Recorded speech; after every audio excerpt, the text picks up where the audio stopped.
What on earth have you given me? That is how you can measure your nighttime erections. It's unbelievable. In ways, it improves health and wellness.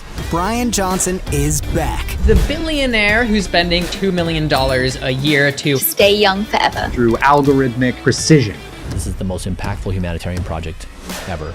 Trying to find the very best science in the world for how you can extend your life. And how's it been going? Honestly, I'm in the absolute peak performance of my entire life. I've extended my lifespan over 30%, reduced my age by 12 years, increased muscle and strength, and now 6 months of perfect sleep. I've accomplished the best sleep score in history. A demonstration of human ability, because if I can do it, everyone else can do it too. Every second of every day, we're all trying not to die. That's what we're doing as a society right now.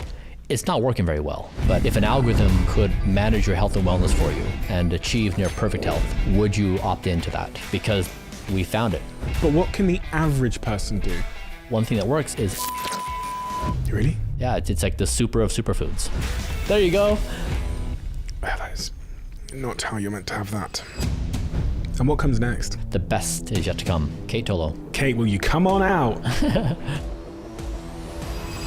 So you're the first woman on earth to follow Bryan's lifestyle. That's right. What's been the biggest sacrifice? Quick one. This is really, really fascinating to me. On the back end of our YouTube channel, it says that 69.9% of you that watch this channel frequently over the lifetime of this channel haven't yet hit the subscribe button. I just wanted to ask you a favor. It helps this channel so much if you choose to just subscribe. Helps us scale the guests, helps us scale the production, and it makes the show bigger. So if I could ask you for one favor, if you've watched this show before and you've enjoyed it and you like this episode that you're currently watching, could you please hit the subscribe button? Thank you so much, and I will repay that gesture by making sure that everything we do here gets better and better and better and better. That is a promise I'm willing to make you. Do we have a deal?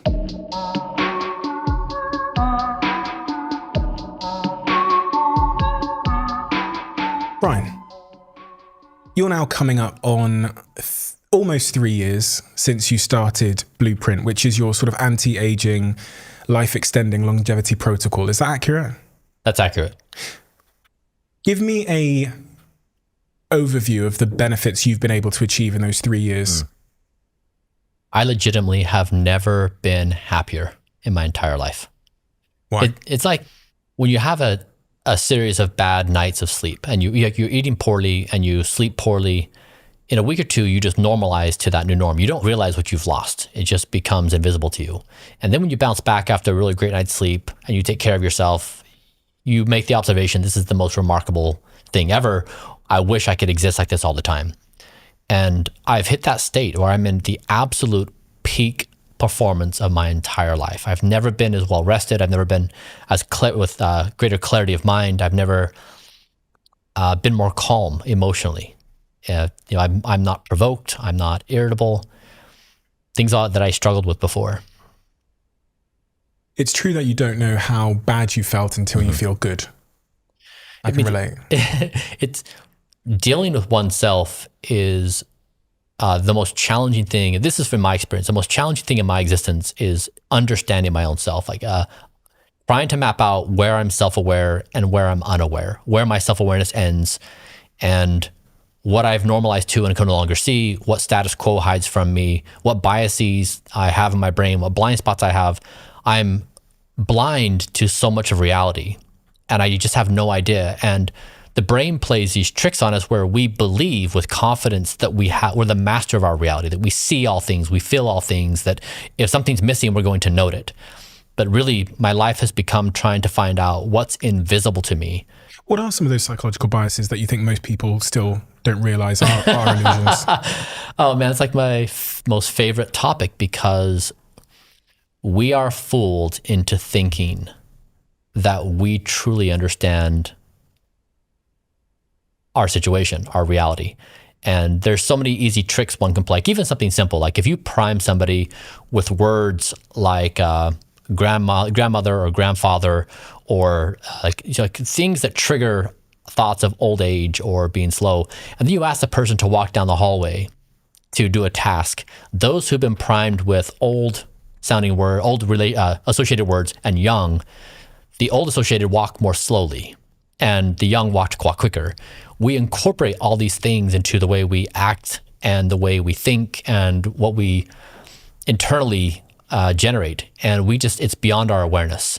So for people that don't know what the word priming means, essentially, if you just say those words to somebody, if you say grandmother or grandfather or elderly associated words to somebody, in studies, they then walk slower. I'm really interested in the behavioral stuff because I think most of us are governed by a set of stories that we've come to believe about ourselves, that we've probably learned from false evidence along the way. And we're now living our lives in accordance with that false instruction manual. Like there's a puppet master pulling the strings telling me that I am a entrepreneur that does a podcast and that I'm unorganized and I'm, whatever it might be, Yeah. How does one go about understanding that those words are governing our lives, but then also more importantly, getting rid of the power that they're exerting over us? There's a few things I do on a daily basis to help me. One, I read a book by Gary Becker, The Economics of Life, when I was 24 years old. And he would take any given topic like poverty, something that would be you wouldn't think that this thing relates to math and economics. It's just like this social phenomena that I would have previously heard someone tell me a story about. And he would break them down using economics. And I thought, that's unreal. A world understood through numbers and graphs and models, not through stories. No one's going to tell me any story. They're just going to lay this out. And I realize that there are limitations, of course, to those things. Like stories are embedded in those to some extent. However, from the world I came from, where it was dominant on story, to see that the world could be objectively measured, understood, and quantified changed my reality. And so now when I look at a given situation, I try to identify what is the numerical representation of this thing? What is the mathematical formula? What is the graph that explains this phenomena? Not through a story lens, but like what systems are at play? So I try to parse through all the decoys that would otherwise take me down a different path. And then secondarily is... Give me an example of that. What's an example? I mean, so like what determines whether I have high quality sleep? And most of the time, previously in my life, my sleep quality was something like a random. I would go to sleep and I would have no idea what was impacting why I would get high quality sleep or not. And then I could numerically back out. That's what I've done over the past few years, is what elements contribute to and how those biological processes function and then what happens when, and you can map out the entirety of that process. Last time we'd spoken, I think you were on 4 months of perfect sleep. Where are you at now?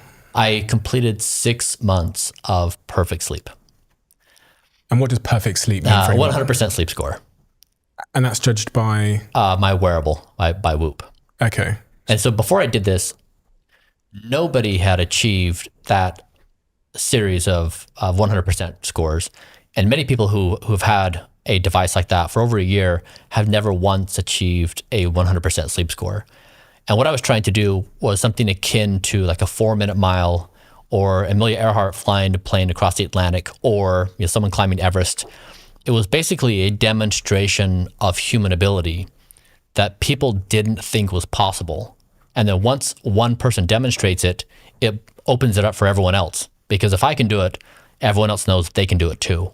And so I wanted to show that reliable, high quality sleep is achievable. And that if you do that, it could potentially give you the best cognitive and emotional performance of your life. Do you think there's a human being, an adult human being on planet Earth that's slept better than you for the last 6 months? There's currently no one that has shared data that has achieved that. So if we're just looking at the data alone, which is not an entire representation, then yeah, I've accomplished the best sleep score in history. Really impressive. And for just to recap, so I'm clear, because I know we discussed this last time. You go to bed at like 8 p.m., right? 8:30. 8:30, and your last meal of the day is before midday. Yeah, that's right. 11 a.m. 8:30, and you're still doing that. You're still going to bed at 8:30 every day. That's right. People are. I feel like their sleep is getting worse and worse in society with stimulants that we consume, the way we live our lives. Devices destroy sleep. Do you think sleep is really the foundation of daily performance? Would you aim at that first if you were someone that was trying to start your journey to live a life more in line with your long-term goals? Sleep is the single most important thing any human does on any given day. And if you look at it from a cultural identity standpoint, people like you and me who work hard at an entrepreneurial endeavor, there's this mythology that if you sleep under your desk or you go days without sleep, you're a hero, that people will tell stories about you. It's like the old, I guess, Viking mythology where you have these stories told about your great deeds. Mm-hmm. And so it's almost like if you're a great entrepreneur and if you want to be respected by your peers and if you want to achieve mythology-like status, you do that sleep deprivation thing. Mm. And so it's built so far into our cultural identity. So when I know when my friends who, I act as a therapist for many people who go through this thing where they don't realize why they actually can't prioritize sleep. And then when we dig deep, is that they have these imaginations of the kind of person they want to become and how they want others to view them. And they feel trapped that if they don't complete the mythology lore, that they'll somehow be less than, and they won't achieve the ranking among the social group. And it's all backwards. The shift that's appropriate is, and it's happening actually right now, is that the person who prioritizes sleep is going to be higher performing. They'll be more lucid. They'll have better ideas. The people who don't sleep are literally half dead. They're actually intoxicated. They're impaired. Physiologically, they're impaired. Explain that. When you are sleep deprived, to a certain degree, it is equal to being intoxicated by alcohol. You're inebriated. And so these are the people who are leading organizations. There are groups of a large number of individuals that are expecting them to make high quality decisions on behalf of the entire group. And it's those very people who are not sleeping well and who are impaired in their judgment. It's backwards. And so it's a good note to make. And this goes back to the first conversation of what am I not aware of? If you're playing the script of social norms, of doing what people say, and you're not questioning them, then you're living in the past of antiquated ideas that are hurtful to you. So here's one more example. I was at a conference the other day, and the gentleman who was interviewing me said, "Hey, who here thinks that you can live forever?" And there was like two people were like, who here thinks you're going to die? And like everyone's hand shot up. And I was commenting to them that when you read history, who in a historical moment actually understood what was happening in that time and place? 99% of people are living in the past. They repeat the things that people in the past had said. The future had already arrived. So if it's like the year 1634, the future already arrived in 1634. It's just the people there living during that time frame don't know it. They hadn't seen it yet. They hadn't been exposed to it, or maybe they exposed to it, but they thought it was crazy, or the person was a quack. And so people are always living in the past. And so the same is true right now. We are living in the past. The future is already here. The ideas and technologies are out there. Maybe you and I have seen it, maybe we can't. Maybe we encounter it, maybe we believe it, maybe we don't. But it's definitely here right now. And sleep is one of those things where the future is already here, and people who are playing the mythology of no sleep and under the desk and everything else, they're living in the past. I think that a lot of people listening who do struggle with sleep do believe in the importance of sleep. At least if you ask them, they'd say they did. But for whatever reason, they might have sleep-related difficulties. They might have insomnia. They might lay in bed all night and just feel anxious or whatever else. And it's those people that I want to offer some advice to. Mm-hmm. The people that, they work hard and stuff, but they just struggle with sleep. Yeah. There's a difference between the acknowledgement that sleep may be good for you, and like you say, like, yeah, I'm on board with good sleep. It's an entirely different situation when you prioritize your life around that, which means if somebody's like, hey, let's grab a drink, sorry, can't, my bedtime's at blank. Or if you find that you sleep better by having earlier meals and then you're in a social event, you're like, well, I'm going to eat anyways.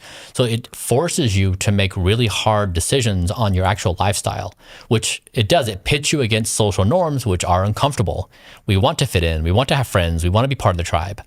So it does really invite, but every person who makes the gesture, who does it, makes the tribe stronger. So when one person's brave enough to say, actually, I'm going to hit the sack guys, and like, oh man, you're such a wuss. Why are you doing that? Hang out, man. Like, what's wrong with you? Like they jokingly try to belittle, and like, it's kind of serious and kind of not.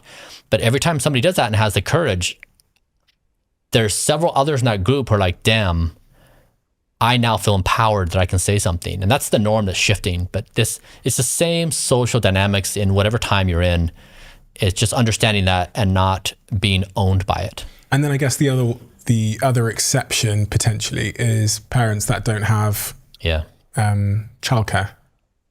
Because yes. I mean, when I speak to parents, they always tell me, they're like, Steve, listen, when you have a kid, you can forget your no meetings before 11 a.m. rule and your Whoop HRV competition. Yeah. Because when that baby cries at 3 a.m., you know, and then at 4 a.m. and at 5 a.m., you're just going to be dragged through the mud with them. So. Yeah.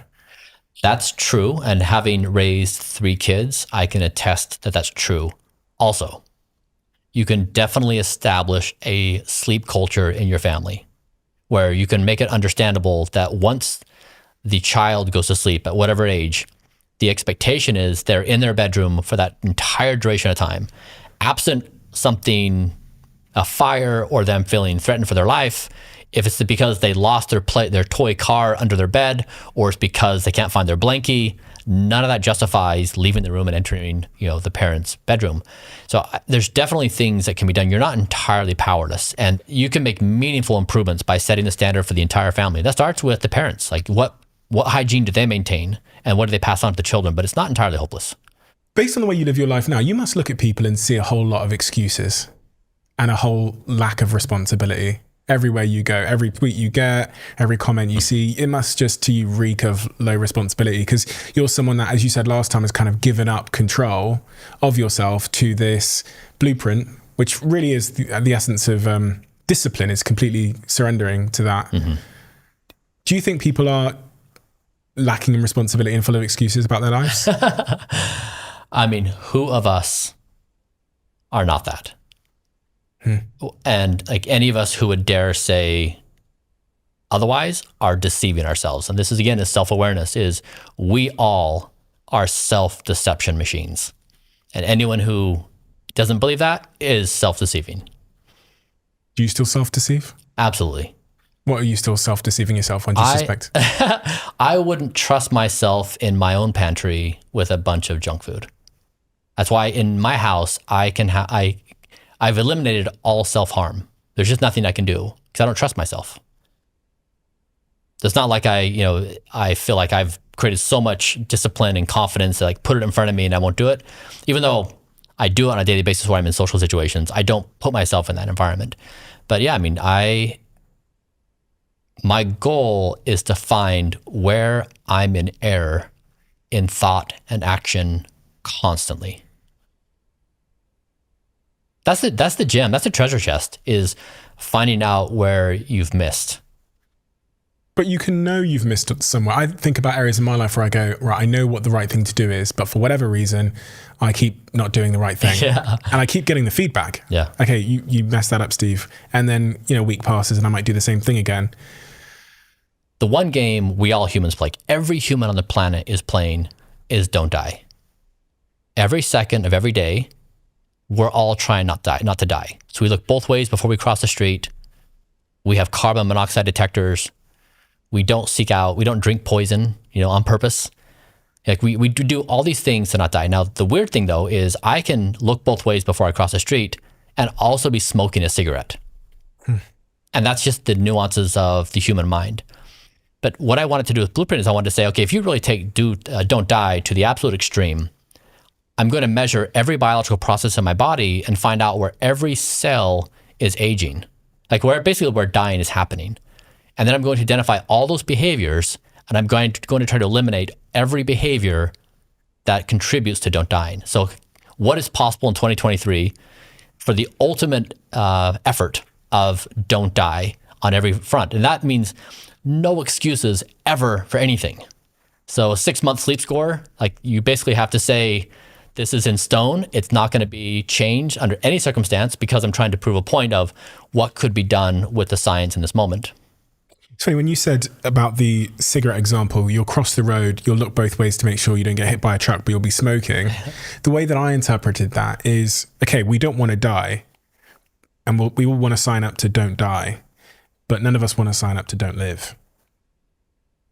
Yeah, with living, you're mapping that to like some sensorial pleasure. Like Just some kind of, some kind of pleasure, whether it's having a couple of cocktails or staying up late and watching Netflix or whatever it might be. Yeah, and you're trying to find the things that create the stimuli that you care about. Yeah. I think most people want to extend their life, but I think they only want to extend it as long as they can live within that extension.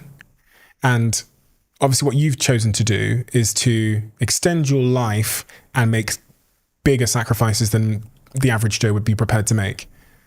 Yeah, the argument I'm making is, in any other time as a Homo sapien, I completely understand that thought process. Do your thing.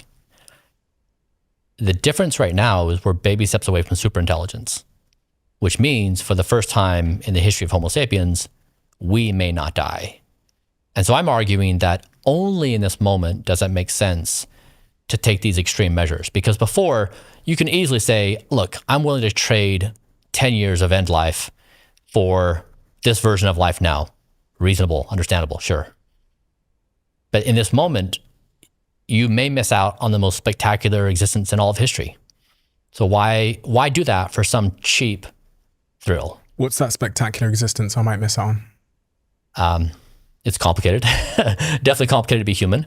When you look at the capabilities of AI as it's emerging, there's reason to believe that we are acquiring the ability to engineer reality. We can physically engineer atoms, molecules, organisms. We can create experiences with certain chemicals.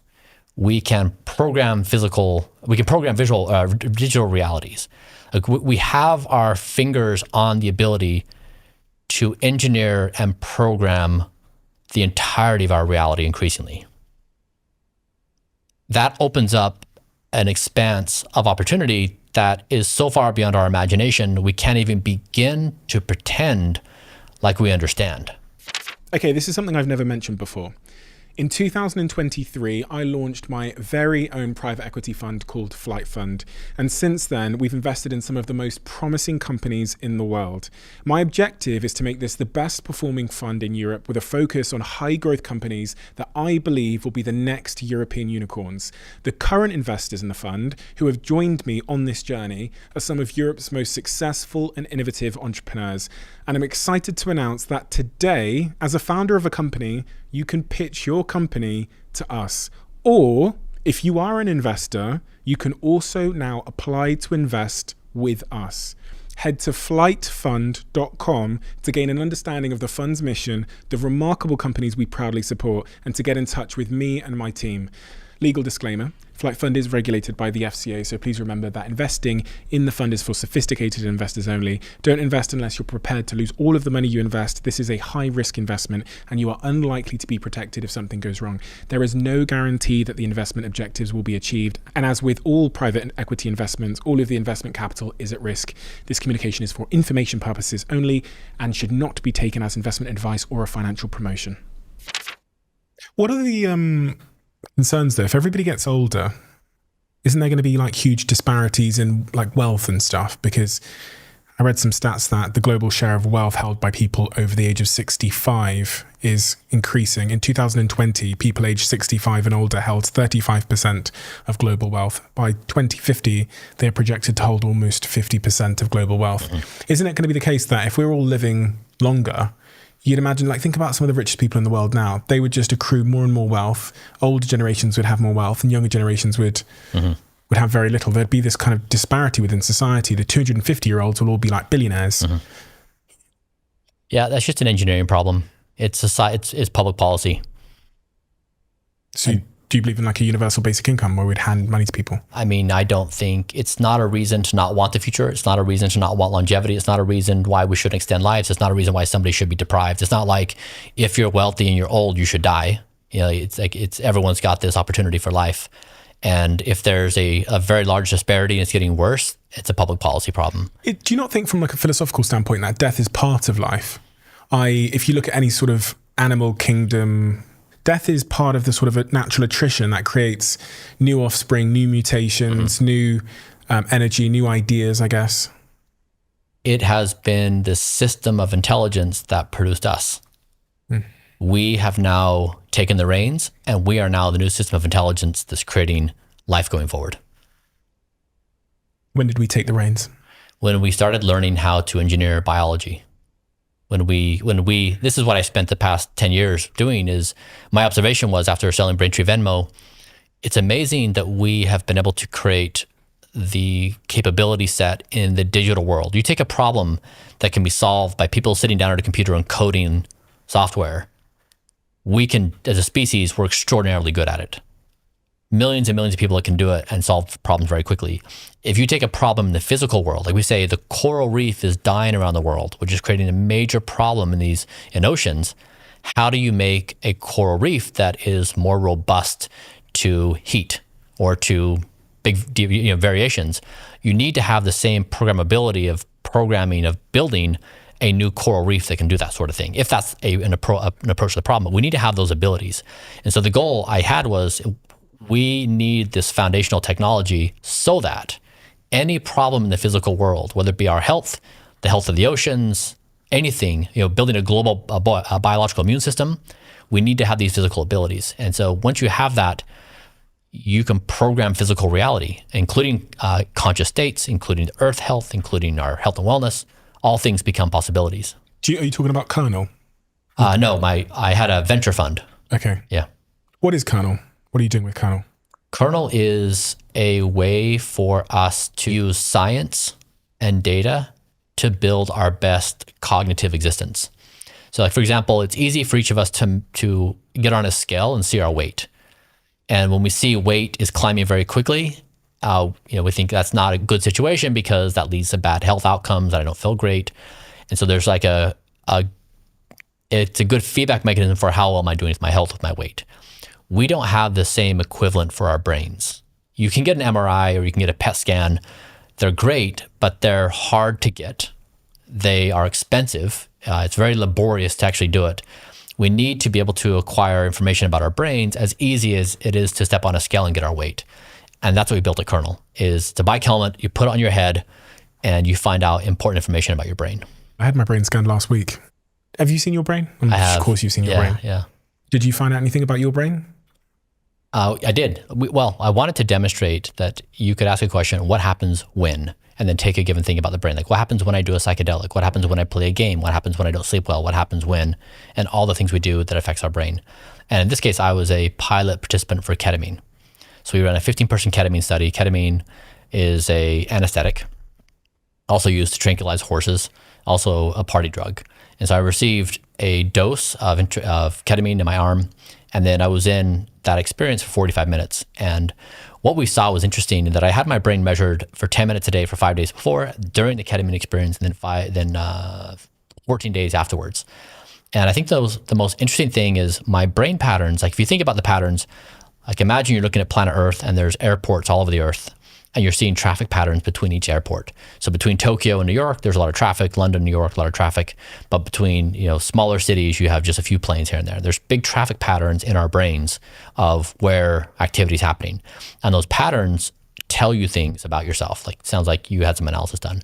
And when I did the 5 days of measurement, my patterns in my brain were stable. Every single day, they were the same traffic from the same place to and from. And then when I did ketamine, it scrambled all of my patterns. It's like you took the globe and you just like remapped where all the airports were, and like, okay, planes start flying. And then on day 3, 4, my patterns started forming again, back in a similar way. And so there was that 1 to 3 day therapeutic window where I was very open to new pattern creation. And there's this joke among my colleagues where we were walking from one meeting to another, and there was a wall that was in front of us. And this was day 2 after I took ketamine. And I thought, I'm going to jump over the wall. Like, that seemed like a fun idea. Why not? So I just spontaneously jumped over the wall. And then all my colleagues were like, what are you doing? We're in a work environment. We don't jump over walls. And I hadn't thought about it in that frame, but I wonder if in that moment I was open to doing something different and unique that I normally wouldn't have done because I had this opening. But it was cool to see my patterns where they were, how they changed, and how they reformed in some kind of window that opened up as how I could remap my own experience. I mean, that's probably a pretty compelling case for psychedelics as it relates to mental health. And, you know, if we think of some mental health disorders as being stuck in patterns of thinking, patterns of belief, patterns of behavior, there's been quite incredible clinical studies done to show the impact that something like psilocybin or ibogaine can have on addiction or depression. What's your view on psychedelics? They're powerful. Yeah, and I hope that Kernel accelerates their progress because most of the measurements are done through questionnaires.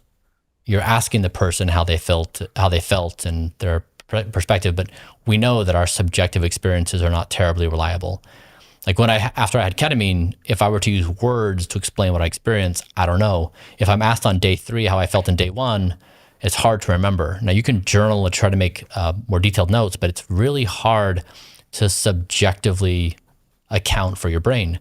And so having a system that tracks the data removes some of that challenge, and it could help usher in psychedelics for much broader adoption much faster because you've got data to support what you're trying to demonstrate. Have you tried all the psychedelics? Ayahuasca? I've had some experiences. Mushrooms? I've done mushrooms. What'd you think? Really interesting experience. Did it change your opinion or your perspective of your own mind? Yes. I was overseas. I think I was in Peru or something, and I was at a mushroom ceremony, whatever, and I'd taken the treatment that the shaman or whatever had given me, and I didn't think it was working. So I went over and sat down on my laptop. Yeah. Oh no. Really fucking bad idea. Yeah. And for whatever reason, and this is so on me, I clicked on like Netflix because everyone was over there and they were all having their experience. I thought I'll just watch something on Netflix, and I didn't even watch Netflix. I clicked something on Netflix, and as I'm watching it, it's like some reality TV thing, and it just becomes really apparent to me that these people's values that I'm watching are like really bad. They're all like bitching about each other and they're all being mean to each other. And at that very moment, the world started to just spin and shake. And I put the laptop away and went and joined the gang. Wrote about 35 notes of handwriting. Again, I never write with my hands, about connection. And in that moment, I learned that like my perception on reality is so fragile. And so what do I believe? You know, if this experience that I'm having with you now, this perception of reality is that fragile, that one little capsule that I eat can just shake it all, then Jesus, I can't trust much, can I? I love that so much. That's so beautiful. Like, what do we really know about anything? And like you said, like this one little plant, and you eat it, you ingest it, and then somehow your reality is absolutely transformed into something that you never imagined was possible. But then you come right back. You do. And this is the frame around like don't die. So I understand before our time and place right now, like in the 19th century, sure, do your thing because you're going to die and that's fine. But right now, I guess with your mushroom experience, do you feel open to the idea that we may acquire new capabilities of conscious experience creation that could make your reality more interesting and more worthwhile, like whatever, than anything you could ever imagine? Yes, but it also could not. Sure. Because I just don't know. So again, it goes back to like, it's hard for people to bet on uncertainty in their lives. Yes. You know, people don't, Who wants to bet on, I don't know. Interesting. Are you basically impartial? I'm kind of good with what life's like now. I think life's quite cool now. I think I still feel like I'm bending reality by the way that I like live my life and the things I've achieved, and I still feel like I've got more mountains to climb in my life and higher peaks to see. So you see what I'm saying? Yeah. So it's not really about a dissatisfaction so much now as the driver. It's that the possibilities are a motivator. That if you say, it's just the possibility, like something you've not experienced, a new reality you could experience. Like we're walking into the cradle of superintelligence. Okay, so let's define superintelligence, just in case someone's lost us along the way. Okay. When you say superintelligence, you're talking about like artificial intelligence and computers that are, infinitely more intelligent than we are, and how we can interface with that intelligence to make our lives and our decisions and our capabilities better. That's right. Like the computational intelligence on near future timelines are going to be far superior to our form of intelligence. Like how and when and what forms, no one knows. But if you look at the trajectory of the speed, it's fast. It's faster than our minds can comprehend. And so whatever comparison you want to make, like whether an ant relative to us, or whatever the version is, or Homo erectus to us, we don't know those details on what their experience is. But like if you just try to think about the scale of intelligence and what that experience may be like, even though we don't know. But it's interesting. Your response is informative for me. I have a bias, and this goes back to my blindness.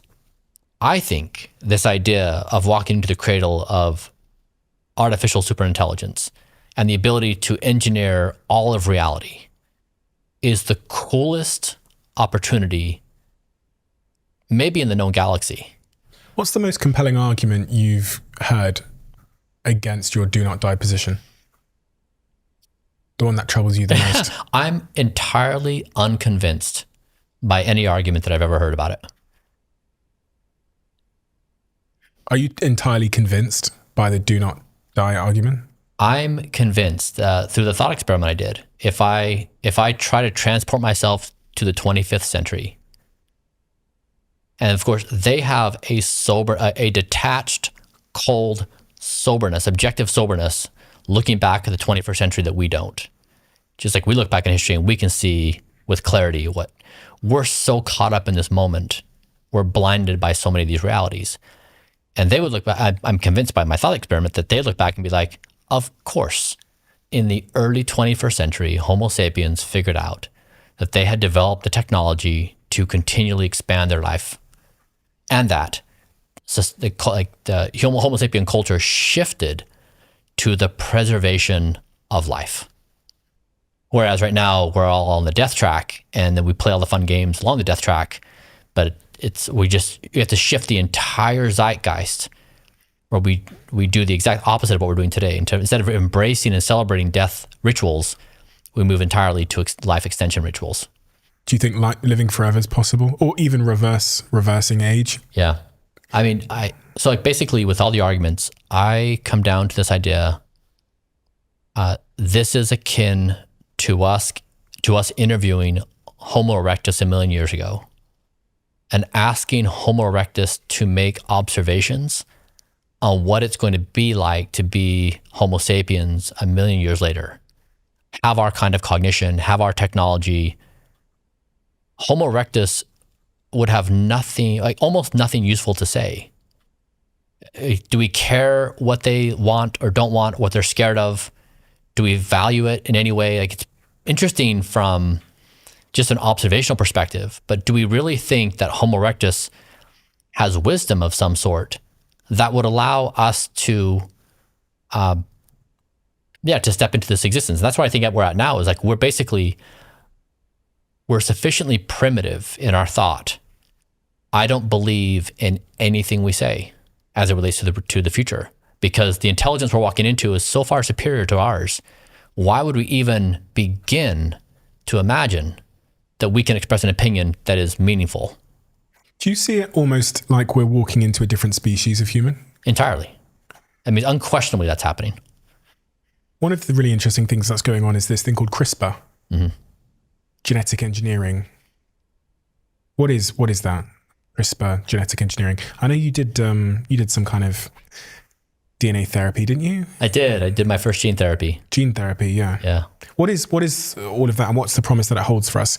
CRISPR, genetic engineering, and what was your gene therapy? Yeah, currently there's a ceiling on human lifespan, like 120 or so, that if you live a life a certain way and you're given a genetic lottery, then you can do that. But to punch through 120 is very difficult through lifestyle and diet and exercise. And so to really punch through this ceiling, you need to start working at the genetic level. And so whether you're doing, there's gene therapy, whether you're doing CRISPR, there's a variety of ways you can start modifying your genetic code.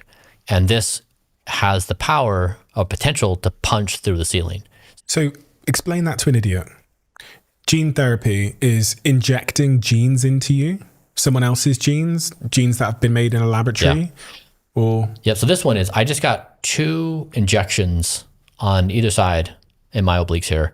And what it does is it expresses the protein follistatin. And so basically before I have a certain level, I'm like 8 or 9. And once you get the therapy, you're higher, like 20s, 30s, 40s. And so it's just increasing the amount of follistatin in my body. And so like one way to understand this is when you work out, myostatin lessens the amount of muscle growth that can happen. Follistatin suppresses myostatin, so you have more muscle mass, but it has a whole bunch of other effects as well. This gene therapy didn't change my actual genes. It just increases the expression of follistatin in my body. And how do you know if it works? Measure them. So yeah, I do routine. Well, so there's a few things we're doing. We're measuring this via my blood. What are my follistatin levels before and after? And then we're also measuring my body with MRI.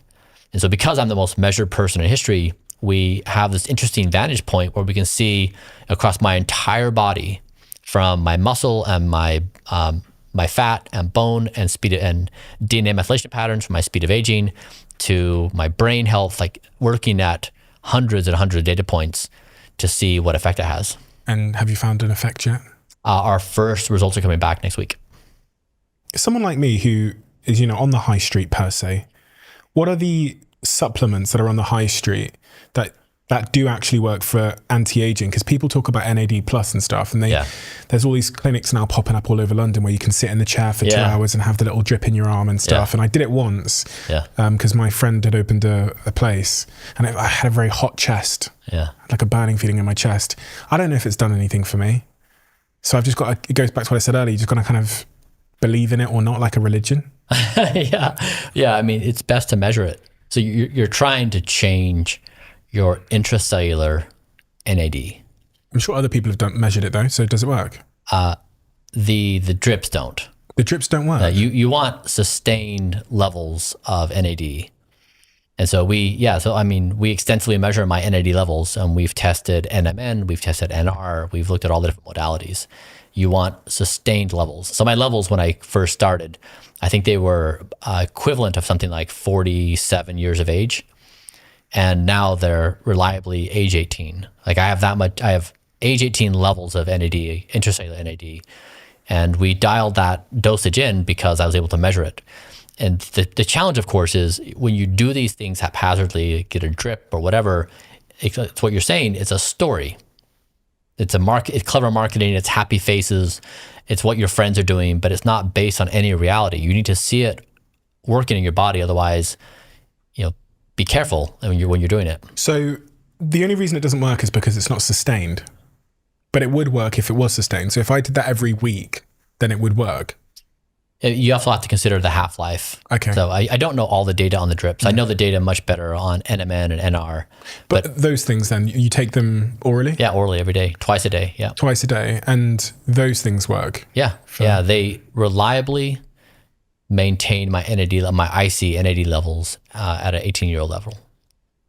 What are some of those big anti-aging therapies or businesses or supplements that most people have just thrown themselves into, or habits in terms of longevity habits that are just a load of BS? I mean, most everything. Really? Yeah.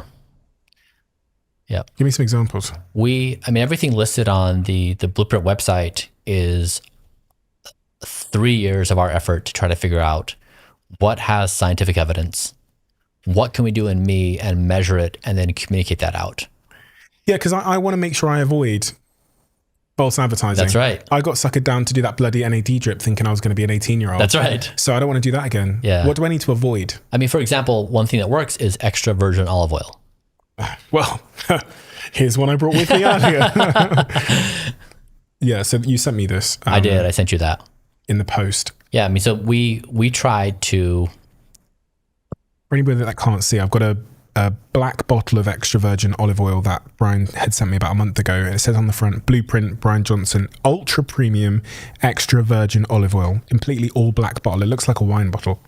Oh, on the back of it says, with the goal of slowing his speed of aging, Bryan Johnson allocates 15% of his precise daily calorific budget to this extra virgin olive oil.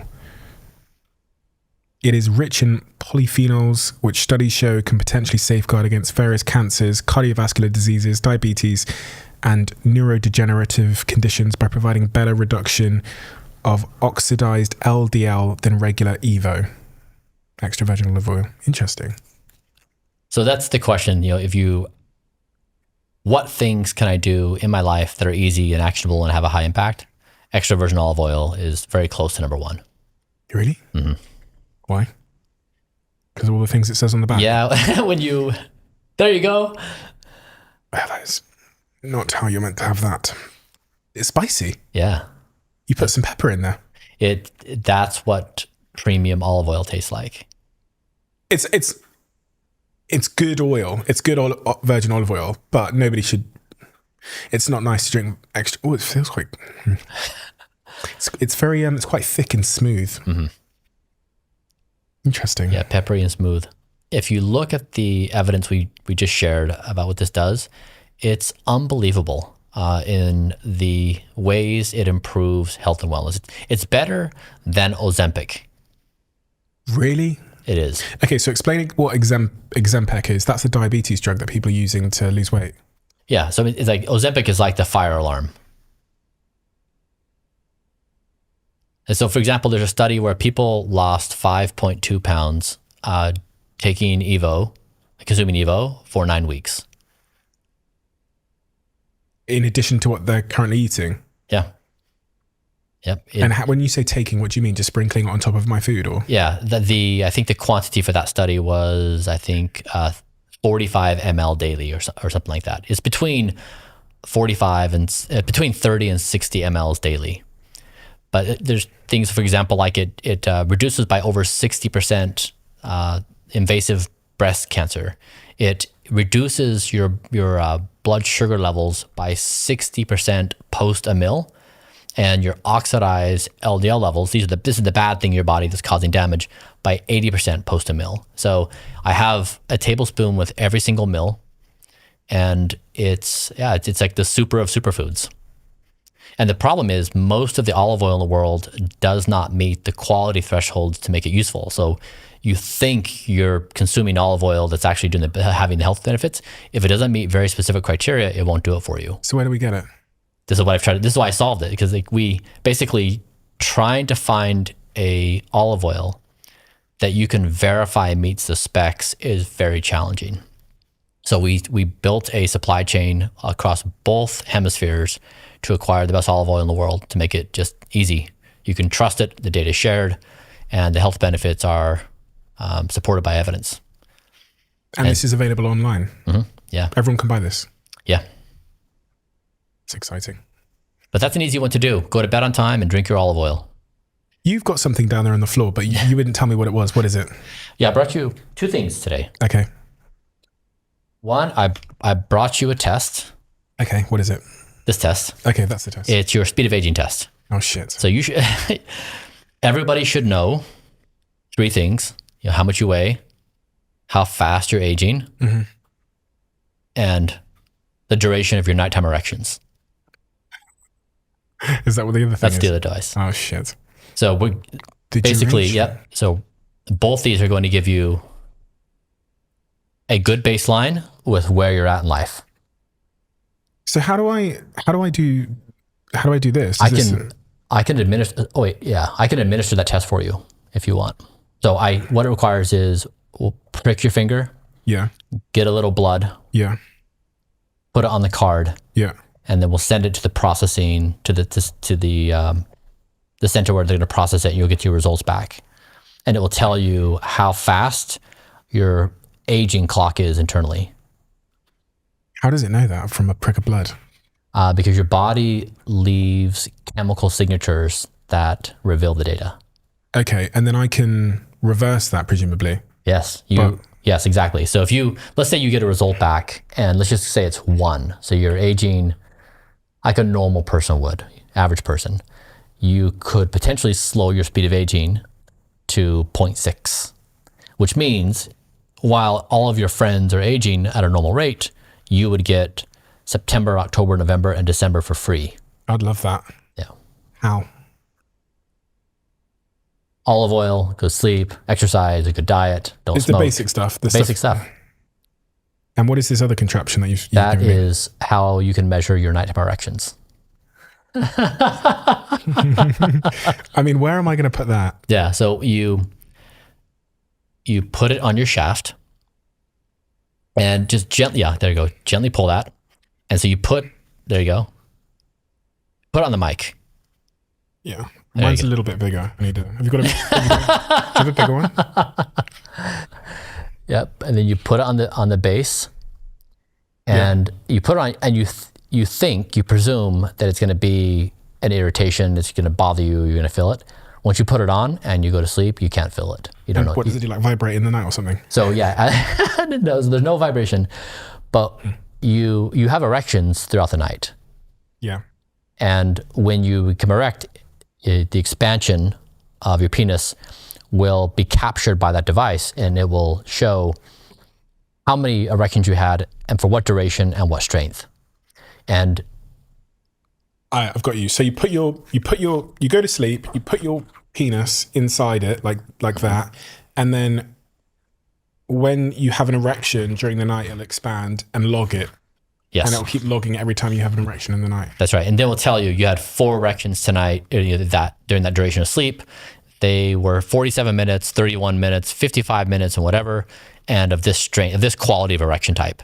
And then this data, it's really important because it represents psychological health, sexual health, cardiovascular health. It is basically, people are not familiar. Like you go to the gym and build big biceps or whatever, but people are not familiar that nighttime erections are actually a meaningful health indicator. And so you've been measuring your nighttime erections. I have. And what have you found out, and how have you been able to improve it? Yeah, my average right now is 2 hours and 12 minutes. So you're erect at night for 2 hours and 12 minutes. Yes. What are you dreaming about? So the thing is, we're not aware of our erections most of the time.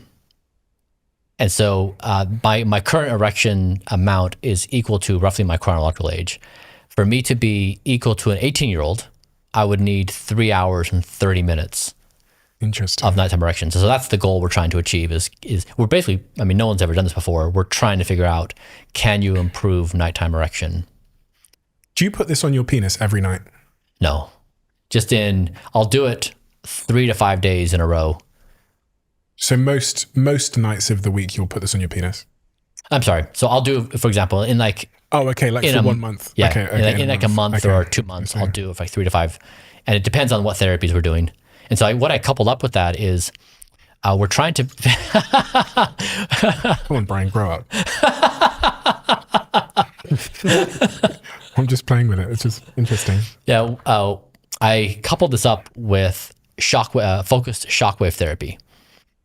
And so there's this technology, you have a wand and you sit in a chair, and then the technician uses the wand and basically shocks your penis through the acoustic technology. And it's like, it does the same thing as workouts doing, where you're creating micro injuries so then it rebuilds. And so this technology is used for all over the entire body. If you're trying to heal an ACL, or you're trying to rejuvenate the knees, the joints, shoulders. So it's a technology that has a broad range of applications. It's also used for like erectile dysfunction. So while my scores are, I have no sexual dysfunction. I score perfect in every category. We're wondering if you take this therapy, this focused shockwave therapy, and if it will just basically rejuvenate the penis and increase nighttime erections. Is there any early evidence that that's working? Yes, I've been shocked by the results. I'm now 2 months in. It's my subjective experience is it's as if my penis has gotten like 15 years younger. So we're still in the early stages. We still need to measure. We need data before we're going to believe anything subjectively. I'm in. When you say a shock, do you mean a painful shock, or is it like the kind of shock you'd pay for? like a pleasant. Tell me more. Is it like a nice feeling? Is it like a vibration, or is it like a zzz?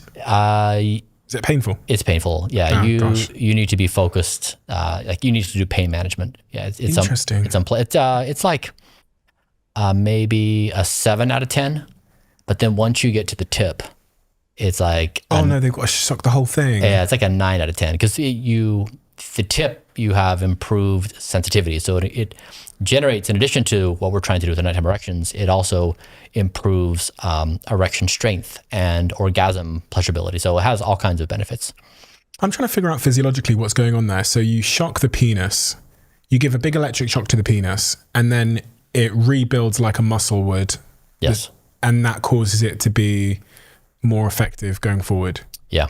Yeah, it's acoustic technology, so it's not like an electrical shock. This brings me in part to the thing you use on your abs, the 20K sit-up machine thing. Yeah. When I was younger in my house, I think my mum bought it in a catalogue. She had one of those machines that she put on her abdomen, and it gave her an electric shock, and it like kind of vibrated. And I just always thought it was BS. Yeah. I thought the whole industry was just BS. People feel like it's doing something, so they think they're going to get abs. But you've got like a really extensive, impressive machine that does a similar thing. Mm-hmm. Yeah, using electromagnetic frequency. Yeah, and it works. It does. How do you know? We've looked at it with MRI. And the muscles are being like broken down and regenerated from the electric shock. Yeah, yeah. Feels like cheating. So have you got a six pack? I suppose it's defined to some extent. You're going to have to show us. Yeah. With your permission, of course, because we don't force people to undress on this show. Yeah. I mean, I don't know. Like. Yeah, you've got, yeah. I won't show mine. Not right now. I've been in LA for a couple of weeks. I showed you mine. Yeah, but it's.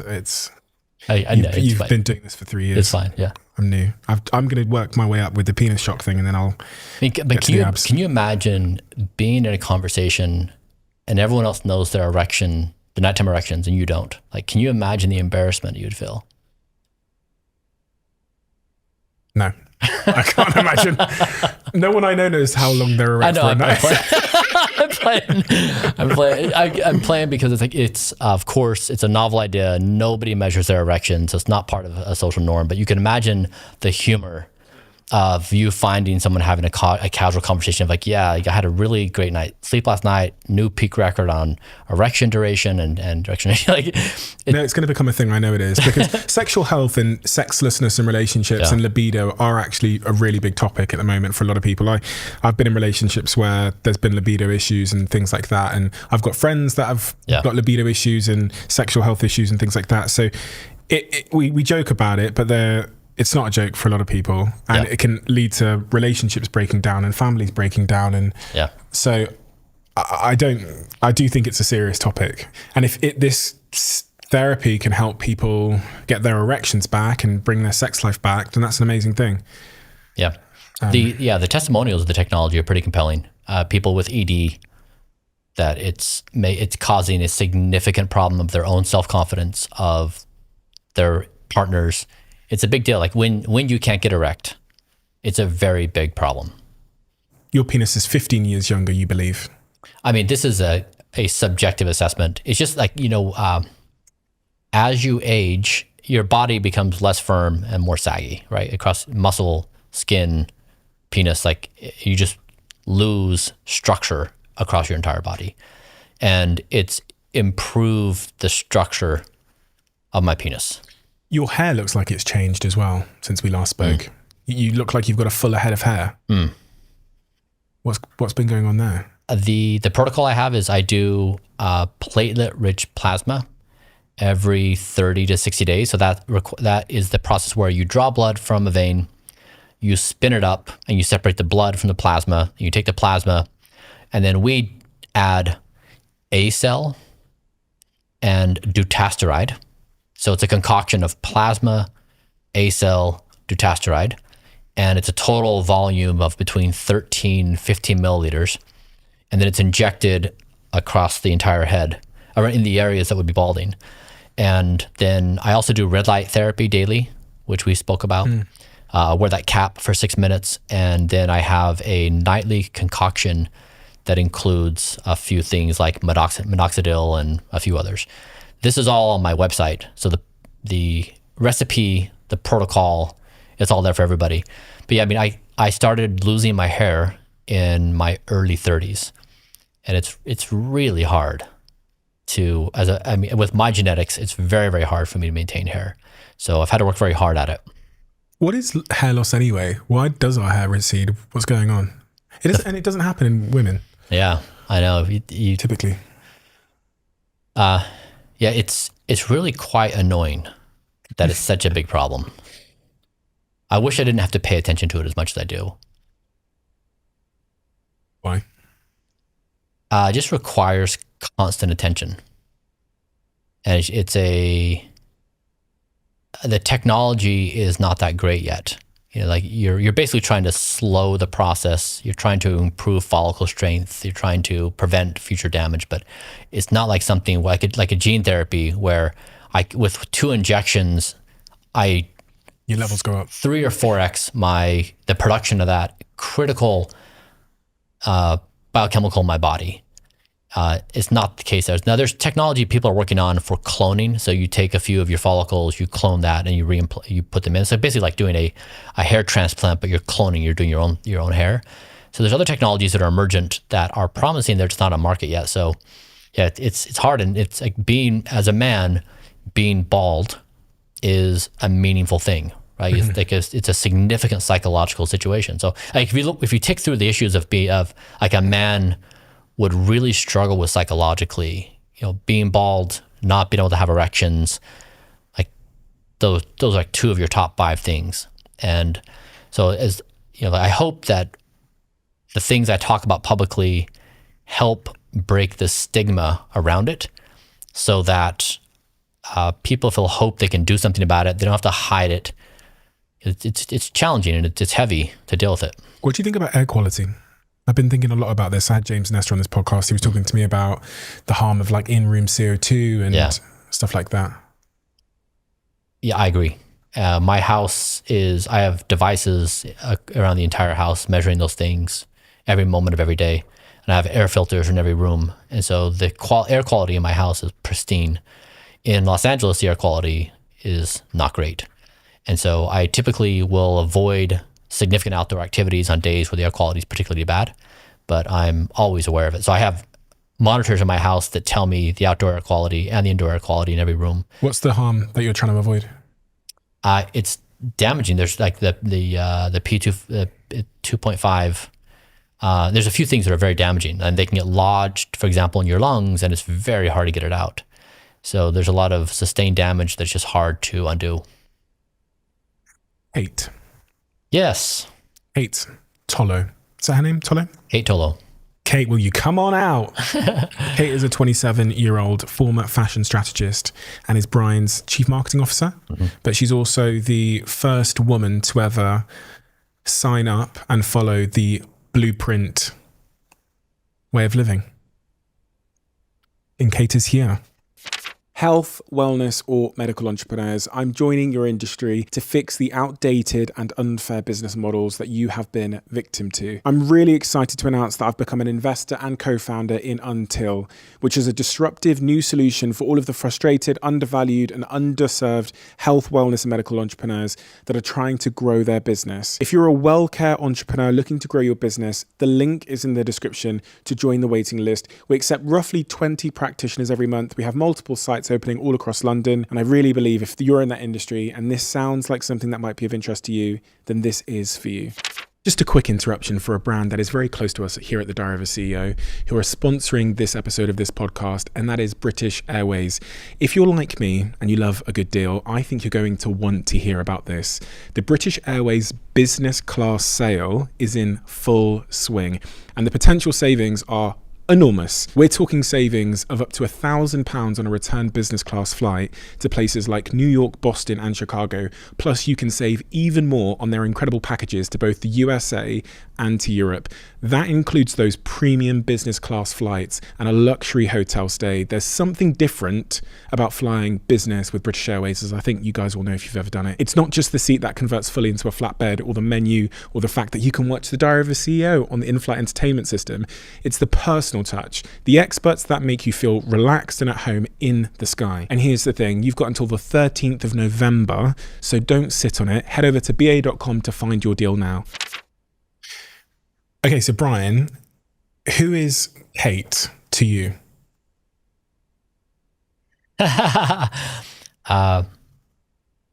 Kate had the pioneering spirit that helped give birth to Blueprint. We began working together at Kernel.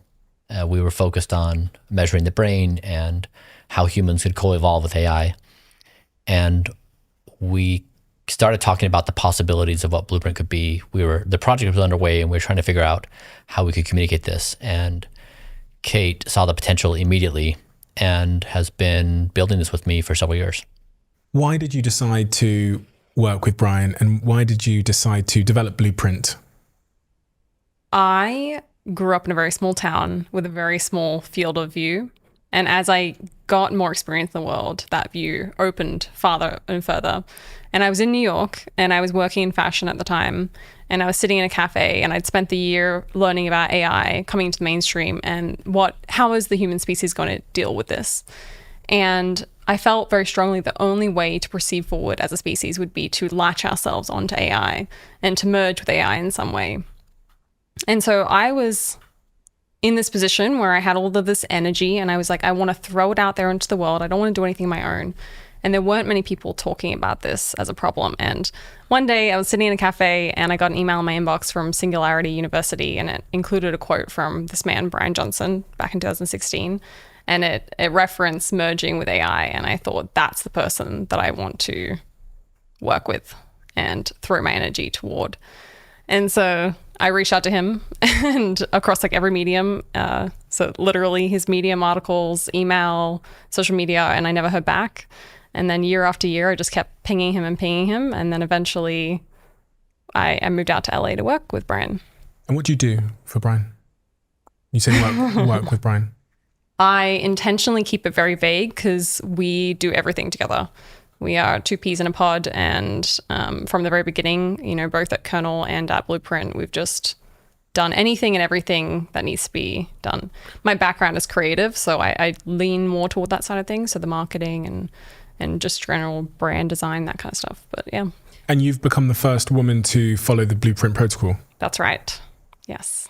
I remember hearing about the Blueprint protocol last time we had this conversation, and one of the things that stood out to me is the amount of sacrifice that goes into living in line with it. Mm-hmm. Things like getting up at a certain time and then going to sleep at a certain time, and things that you eat. Are you following all of that? Yes, I'm definitely not as extensive as Bryan is, because I've just started the protocol, but that was a big decision factor for both of us when we're considering this.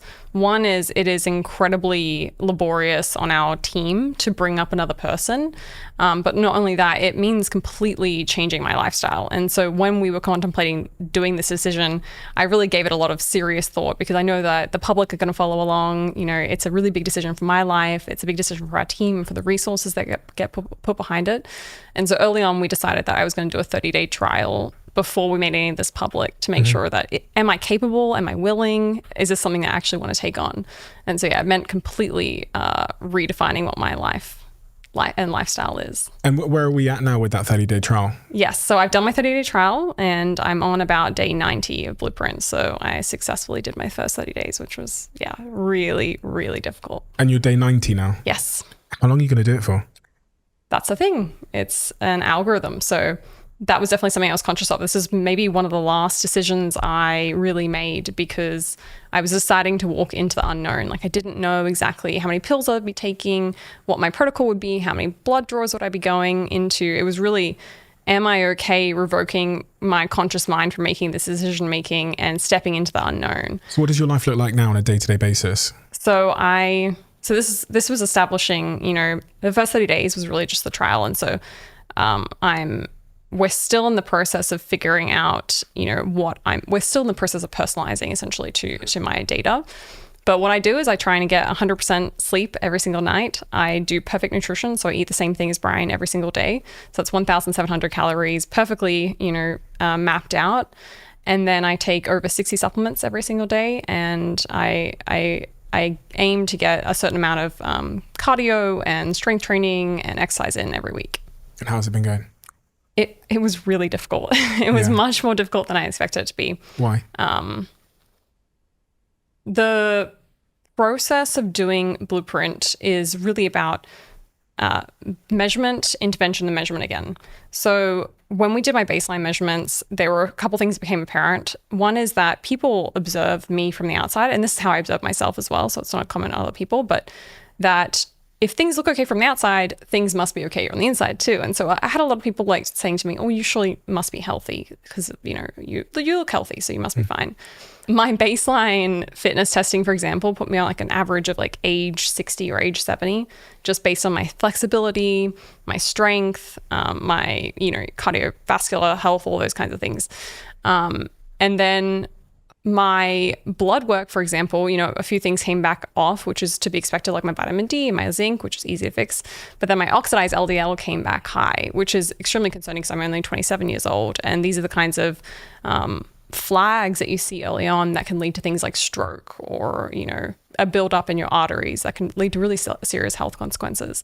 So there were a couple of things in those like baseline tests, for example, that had a red flag.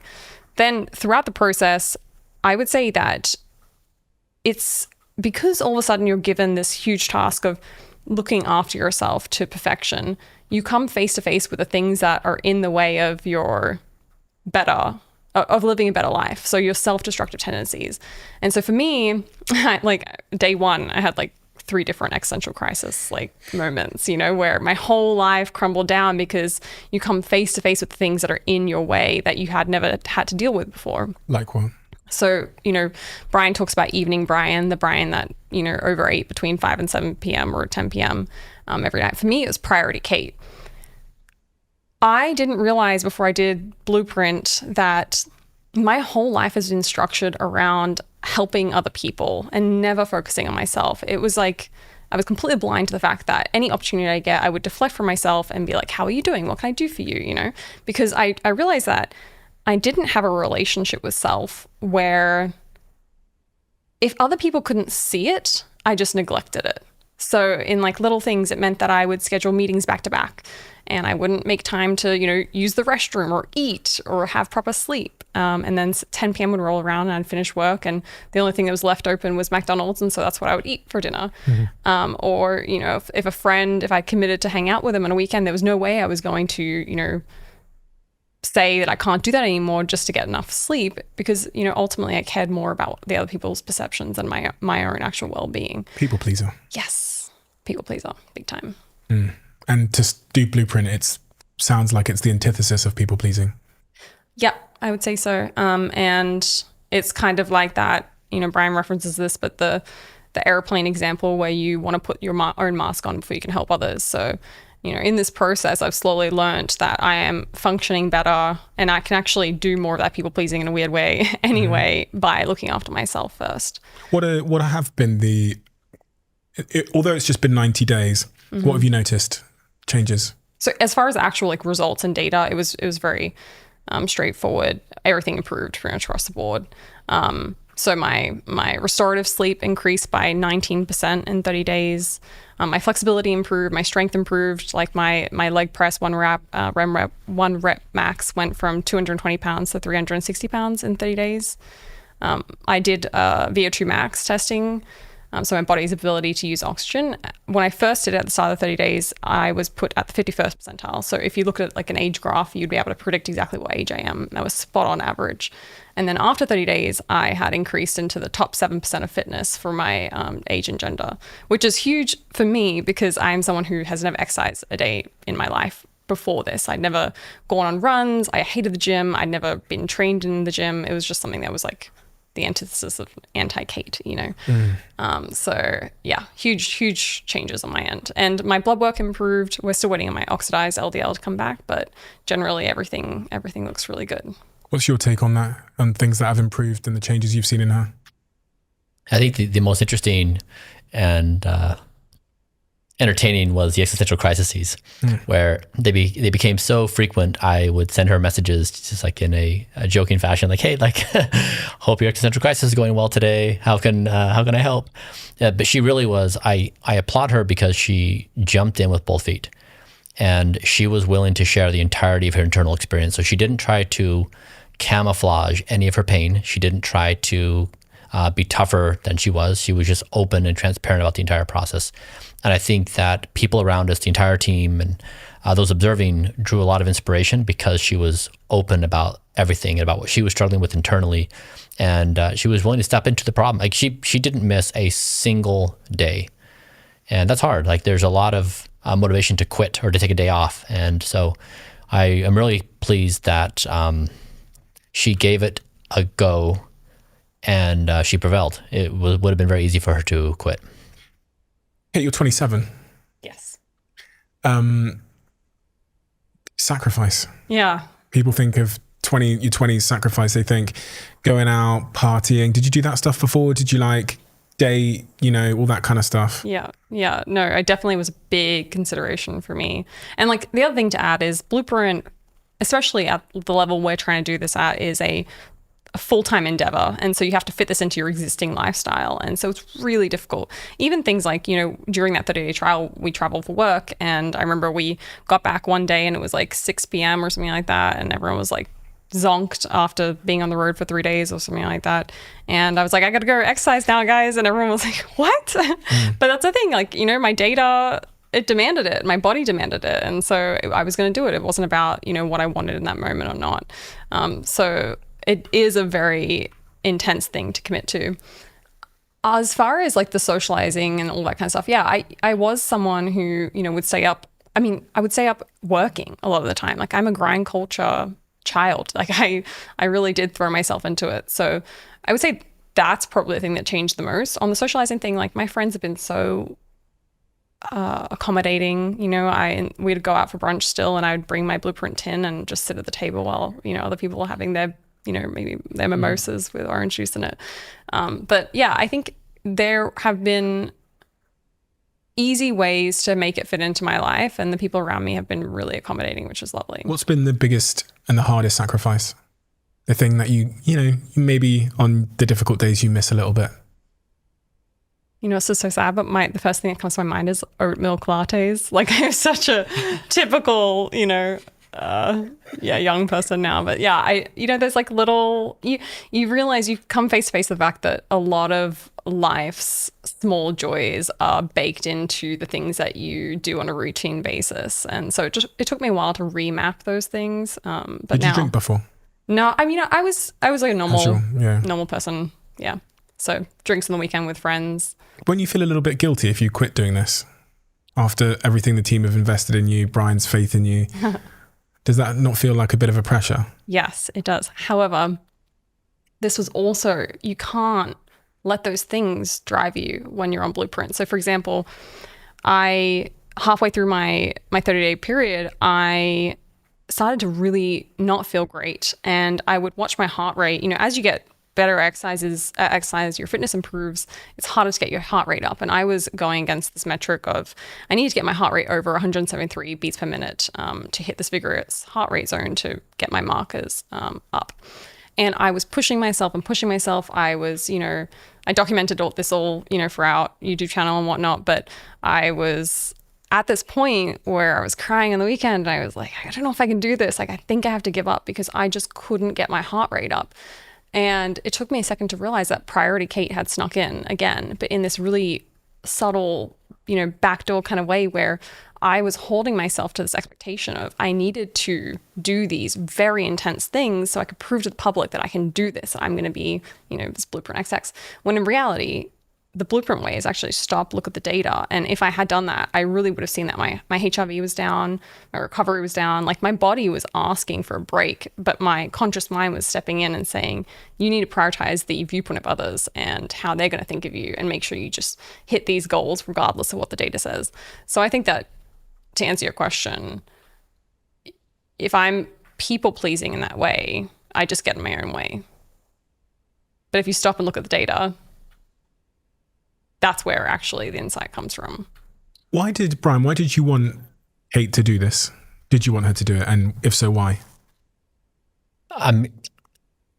We talked about this extensively, and I told Kate that there was no pressure, no expectation, that it was entirely her decision, that she could think through it. There were other people that could certainly fulfill the role. So it was Kate's call to do it. And even when she was doing it, it was entirely her decision whether she wanted to continue. And so I made it very, very clear. There was no pressure, no overriding assumption that was not being communicated. So this is why I think the shift and transition from grind culture to taking care of one's health is, there's so many layers. People are very fast to come up with excuses and reasons why they don't want to do it. And I think by Kate doing this, it was a transparent reveal of everything she had stacked up that was stopping her from doing that. And I thought it'd be interesting because she understood the intricacies of the endeavor so thoroughly, and she also was aware of how we were communicating to this, and she had this vantage point that was really unique. So I thought she'd be a perfect candidate to do it. But again, no obligation, entirely her call if she thought this would be a good move for her. Kate, blink once if you're being held hostage. Yeah, exactly right. Right. Do you want to die? I want to have the opportunity to live. You want to have the opportunity to live. That's very intentional, because he said he doesn't want to die. Yeah. You might have seen it on the shirt. Yeah. What's the nuance there? I don't mind the idea of death. If it happens, it happens. But I would love to be able to spend each minute living as much as possible. And so that's what this is for me. I think I'm on the same page with you. Yeah. I'm not scared of dying. I don't think you're scared of dying, are you, Bryan? You're not scared of dying. But would I like the opportunity to live on? I would like the opportunity to live on. But I do also think that what makes life enjoyable is the scarcity. The fact that me sitting here now is me choosing not to do everything else is why this is so special. Yep. Totally agree. So also, I find this idea of the fear of death and people kind of balking at that. It's interesting to me because I think if anything is more rational to fear, I would say it's death. Out of all the fears I could have in life, fear of death is probably one that I would choose to have. That makes sense to me. I'd love to really want to live every single second of the day. Yeah, same. How do you think about what we just said? That the fact that we are going to die creates the specialness in the life that we have. I don't think we know what we're talking about. Okay, fair enough. I do understand what you're saying. I think I lose everybody. Kate is a much more relatable person. She says things and people are like, that's sensible, and I understand that. And I say something, people are like, that's really weird. I'm not quite sure what to do with that. But I really, and so I really am trying very hard to be more understandable, to be more relatable, and have these viewpoints. But I can't seem to land this idea that it's possible we are so primitive in our current way of being that we wouldn't even dare ask ourselves our own opinions about anything. When you talk about this, playing it forward into the future and asking future civilizations about us, or then playing it backwards, that does help me understand it. Because if you'd gone a million years backwards and asked them about us, they never would have been able to predict this incredible world. Exactly. And we're probably living like 4 times longer than they did anyway. Yeah. Since we last spoke, is there anything that's been on your mind that you think is important as an update for the listeners who listened to the last episode? Yeah, I mean, it was a fun couple months. Gene therapy. I published a book, and Kate completed her 90 days of first female on Blueprint, doing the full program. We made available for free the entirety of the recipes of Blueprint. So we've made for free the dietary protocol, all the exercises, all the supplements, a book. Like what I hope is we've given a blueprint for the future evolution of being human, and we've made everything available for free for everyone all over the world. Wow. And what comes next? The best is yet to come. Yeah, we've got a couple fun projects. Just give me one. Let's see. It's another gene therapy. Okay. Yeah. To do what? To extend life? I mean, if we really are trying to punch through the ceiling, then you can only do so much with diet, sleep, and exercise, and we've kind of mastered those things. So now we're trying to level up on more powerful therapies. Exciting. Look forward to hearing. The question that's been left for you in the diary is, dear next guest, as you look back on the interview right now, what's one thing you wish you said or did differently? Yeah. Okay. I don't know if I did this justice, so I want to communicate with more clarity that regardless of the data and how I feel and all these kinds of things, the thing that I always come back to on whether or not this is the right decision for me, as in Blueprint, is who's doing a better job of looking after Kate? Is it current Kate or past Kate? And I would argue that even if it's only a marginal improvement, it's worth taking this step toward looking after oneself just a little bit better. And so that's how I feel about this whole process. Is I know based on the data, I know based on my subjective experience, based on any other metric, that I'm doing a better job now than I was previously. So Which Kate's happier? I think Kate has no control over her own happiness. And so I almost never try to optimize for happiness. When Bryan sat down, he said, "I'm the happiest I've ever been." Yeah. Is this the happiest you've ever been? Yes. Yep. So Purely, go ahead. This Kate's happier than old Kate? Yes. But I would say that Kate always is biased to saying that Kate is always the happiest in any given moment. Kate is generally a very optimistic and happy person. And is the blueprint different for women than it is for men? Because there's different sort of hormonal and physiological elements to men and women. Yeah, that's what we're currently in the process of figuring out. So it took Bryan, 2-3 years and millions of dollars to get his protocol stabilized. So we're currently in that process of figuring out how are we tuning it to my hormones and levels and tracking my data. So we're in a very exciting period. Have you kept account of how many millions of dollars it's cost you to do this? Yeah, I have the accounting. It's probably 3 to 4 at this point.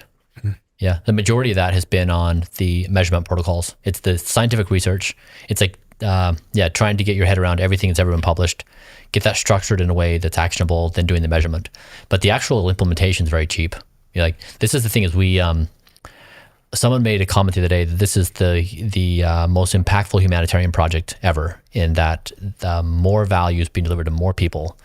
And I love the frame that it's a species-wide evolutionary plan. And we're launching a product. So one of the biggest questions we've received, this is one of the more exciting things we have going on, is when we started Blueprint, it was never to make money. We never had a commercial plan. We never had some sneaky idea. It was just we wanted to pursue the boundaries of science. And then it became a thing, and people are like, make this easy because I want to do it, but I don't want to spend the time. And so over the past few months, we've created a Blueprint product stack. And I think that we'll be ready to launch in 90 days or so. I think it will be competitive with the most nutritious product in history. Interesting. And it's a supplement. It's powders and pills, food, supplement, extra virgin olive oil. It's a whole bunch of stuff. It's basically, I think we'll be able to deliver to people at a lower cost. Whether we succeed in this or not, whether we succeed at the number one spot, I like the idea that we're competing with the best, most nutritious food product ever built in human history. And I like that we are at least competing for that slot. And so I think it would make sense for the UN to be putting Blueprint into the hands of people and than anything else out there. And so that's exciting that we're just rounding the corner from this novel idea to this full-scale, humanity-wide conversation on what can we become, and basically trying to purge from our society the self-destruction that we've embedded within it. Hey, I've got one more question for you before Bryan answers the book question. Yeah. Just thought of one. Go, you want to take it? What? Can you tell me something that you disagree with Bryan on? That's actually really, really hard because I think we agree on most things. We typically see the world from pretty different perspectives. Definitely. We reconcile them ultimately, but we definitely view the world meaningfully different. Yeah. Yeah. I really see myself as an operations manager for humanity. Not because like, I just find that that's a role that we have not really tackled as a species yet, being able to see the systems that underlie humanity at this huge scale. And so nutrition is one of these things. Like this blueprint stack that we're working on, it's almost like your mom has packed you a lunchbox and said, here's the basics of what your body has requested for today. Like, go out, have a great day. You've got a budget to go and have fun in this specific kind of way, but just like, here's what you need at a basic level. And I think there's only a small, you can change the world with a couple of small changes like that we just haven't thought about on that efficient level. If you're the operations manager of humanity, what is Bryan? Bryan is the visionary behind pushing this. I mean, when I met. It was such a good opportunity to roast me. What? It was so good. Like, it was like teed up. You could have just dunked on me. What did it mean? It was like a moment for you to dunk on me. Yeah. I don't know. Yeah, that's. Yeah. Okay, so Bryan, your question then. So I will see. Where can I speak to camera? Which one? Okay, great. I'd say. Last time I was on the podcast. Hi everyone. Nice to see you. You were all so kind to me in the comments on our last video together. And I've become accustomed to get pretty beat up on pretty much everything all the time. And there were so many of you who were so generous and kind and charitable and compassionate. And I just really appreciate you. I read all the comments. I find it to be a really informative source about what I'm doing well to communicate, what I'm struggling on. And I appreciate your generosity with me as I stumble through how to communicate ideas that make sense in my mind, but then, they don't land as clearly with others. But I appreciate that you're willing to entertain the discussion. And I was really touched by how your kindness. So you've developed a powerful community that of highly intelligent, compassionate, engaging people. And I appreciate being a member of that because these topics are hard and it's easy to lob insults and make derogatory comments. It's just so easy to try to pick that off as the form of communication. And this community did not. They took a different path and it was really encouraging to read. You read every comment? I read most of them. Does any of it ever hurt you? And maybe you should answer this, Kate. Kate, you answer this. Just collected a whole bunch of mean tweets for a YouTube video we have coming out soon. Bryan reading mean tweets. And honestly, I don't think I've ever seen Bryan more happy than reading mean tweets. He absolutely loves it. I did notice that on Twitter. I was like, he really loves engaging with this stuff. How have you got yourself to that place mentally where you can read someone saying just the worst thing about you and seemingly spin it into a joke and apparently really genuinely not care? Yeah. Not only do I not care, I love it. Why? Kate, why do I love it? I mean, it's really beyond my comprehension. I don't know. I mean, and maybe, like in other times in my life, maybe I would have been more sensitive to it. But I mean, people work so hard at making the absolute most cutting insult they can generate. I know they spend a lot of time doing these things, and I appreciate the effort. I mean, it's great. I'm not sure why, but it brings me genuine happiness. I would wager that Bryan, a lot of people don't realize how thoughtful he is. Every second behind the scenes, he's constantly thinking about other people and what they're going to think. So I feel like you've actually explored all of these roasts in your own head. And so to witness them come to life, it's just like, oh, fun. People are having fun with me. Like, it's great. Interesting. Gosh. I do think that, Bryan. I do think that you're very, very thoughtful. I even notice it in the way you answer questions. You take a pause often, and people don't typically do that. They just give the answer. And then for you to even say to some questions I don't know is again a sign of that thoughtfulness.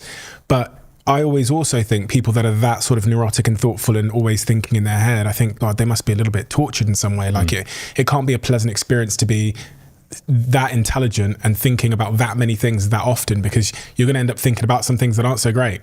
Yeah. You know what I mean? If you have that ability to think, I think that about Elon a little bit as well. Like he speaks about being a young man that had like an existential crisis and made him depressed. And then he watched Hitchhiker's Guide to the Galaxy and that kind of got him out of his depression. But being that intelligent and thoughtful comes with a cost now. Yeah, I mean, I certainly am familiar with torturing myself. I've been in times in my life, like the majority of my life, I actually vigorously tortured myself. And it's only been in the past few years in conjunction with Blueprint where I have been rid of that torture.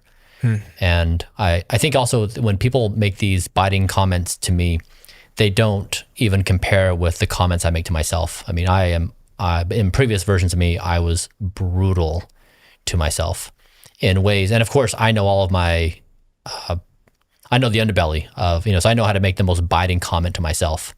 And so I'd say after experiencing that, anyone else trying to tear me down, just like it's totally insignificant. It doesn't mean anything to me. This is the thing, like I guess I'll be sincere for a moment, is how lucky are we to exist in this moment? And if we're really trying to figure out how we have the most fulfilling existence, prioritizing our health and wellness of getting good sleep and eating well and avoiding bad things changes your existence. You want different things. You think about different things. You respond differently to people's comments. You're a different human. And this is in some ways why I don't trust. So first, I don't trust any of my own responses, but I trust even less other people's responses who are half dead. When they're not sleeping well, when they have bad habits, they aren't thinking clearly. We know this from science that you become inebriated. And so that's why when I think about humanity, like are we actually of the right mind of clarity to say anything about our wants and desires? And I think we're all just drunk on addiction and we just can't see our way through this thing. And so when we say, I want this or I want that or whatever, I don't believe it. We're not in our best mind state right now. And we don't trust our own judgment. And it's hard for us to comprehend that because we have to trust ourselves on a day-to-day basis doing these things and to take a step back and be like, could I be wrong about basically everything? Takes so much courage to even contemplate. And it's offensive to most people's minds, but really I think it's where we are best to be there to question all these things. And this is how I stumble in these conversations. Like I know even in talking with you today, I know when I say certain things to you, they don't resonate, right? You're like, kind of see your point, but like really this path makes much more sense to me. And yes, I'm really trying to improve at this game. It's a hard one. It's like, there's one story here I'll share. My favorite one. So there's a captain navigating the ocean and receives a communication, change course 30 degrees north. The captain radios back, you change your course 20 degrees south.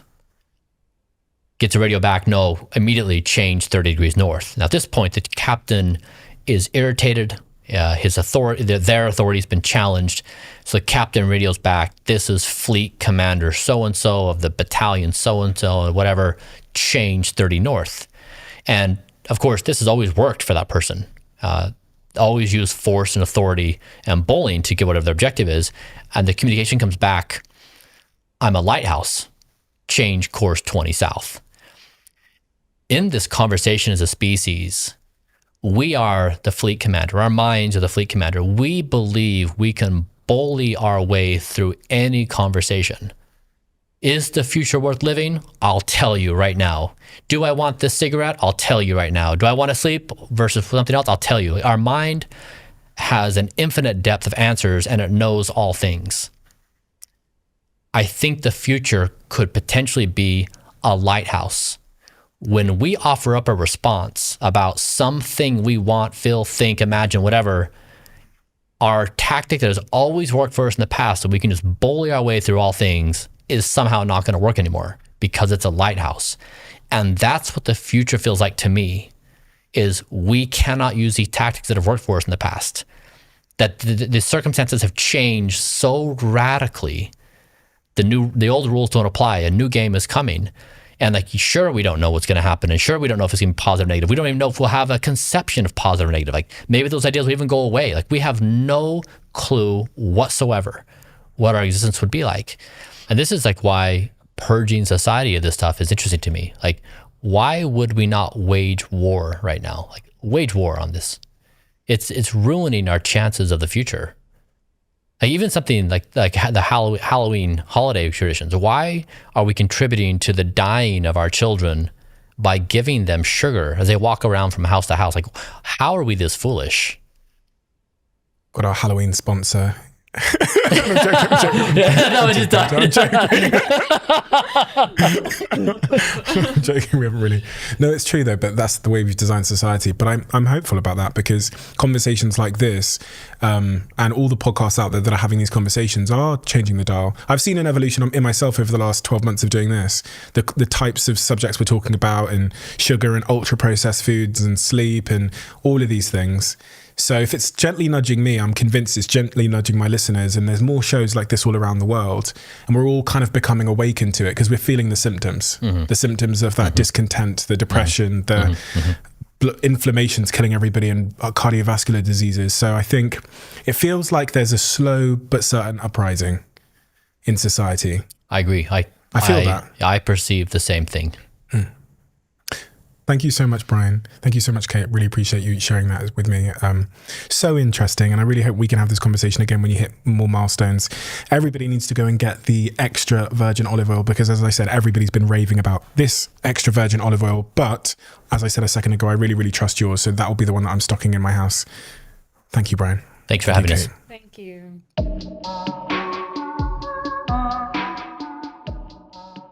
As you'll know, this podcast is sponsored by Huel, and one of my favourite products that they've ever created is their Huel Daily Greens. It actually performed so well when we released it that it sold out completely, and the only thing I'm back here to say to you guys is that it's now back in stock. It tastes amazing, and it's actually got 91 vitamins and minerals and whole food ingredients in one scoop. It's nice not to have to think about taking lots of different pills and vitamins in the morning. I can just take this, and I know that I'm giving my body a good dose of all the vitamins and minerals that it needs every morning. It's a lot better tasting than having to force down some of the other green powders I've tried, and it's really reassuring to know that I'm looking after my body properly. Unfortunately, and currently, this product is only available in the US. So anyone in the USA, head to Huel.com to get it before it runs out again. But anyone that's not in the US and wants it to come to their country, please send me a DM, a direct message, and I'll speak to the team at Huel in our board meetings, and I'll let them know that you want it in your country. Do you need a podcast to listen to next? We've discovered that people who liked this episode also tend to absolutely love another recent episode we've done. So I've linked that episode in the description below. I know you'll enjoy it.